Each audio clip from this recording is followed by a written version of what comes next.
எல்லாருக்கும் சமாதானம். நல்ல 1 மணி நேரம் நல்ல மழை பெஞ்சது. மழை பெஞ்சு நின்ன உடனே ஹோஸ் இருந்தது. 3 ஹோஸ் எடுத்து போட்டு ஒரு கட்டை எடுத்து அதுக்கு மேலே வச்சுட்டேன். வாசலில் தண்ணி தேங்கி நிற்கிது. அந்த தண்ணியை உறிஞ்சி வீட்டுக்குள்ளே இழுக்கிறேன். பாருங்கள், ஹோஸை எடுத்து வாயில் நல்லா தம் கட்டி ஒரு இழுக்கிறேன். இழுத்த உடனே தண்ணி வருது. அந்த இதை போட்டுட்டேன். அதே மாதிரி இன்னொரு 2 ஹோஸ் இருக்குது, அதுக்கும் அதே மாதிரி செய்கிறேன். பாருங்கள், இப்போ 3வது ஹோஸை எடுக்கிறேன். அந்த 3வது ஹோஸ்லேயும் வாய் வச்சு நல்லா உரிகிறேன். உறிஞ்ச உடனே தண்ணி வரும் பாருங்கள். நல்லா பாருங்கள், கவனிங்க. பாருங்கள், ஹோஸில் வாயை வச்சு உரிகிறேன். உறிஞ்ச உடனே நல்லா ஃபோர்ஸாக பாருங்கள் தண்ணி வருது.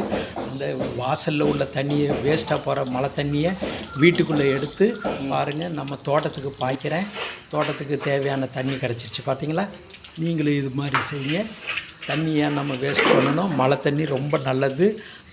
மரத்துக்கு தேவையான, தோட்டத்துக்கு தேவையான தண்ணியை உறிஞ்சிக்கிடும். அது போக மண் உறிஞ்சி வச்சுக்கிச்சுன்னு சொன்னால் நிலத்தடி நீர் நம்மளுக்கு உயரும். நம்மளுக்கு தான் நல்லது. கோடை காலத்துலேயும் சந்தோஷமாக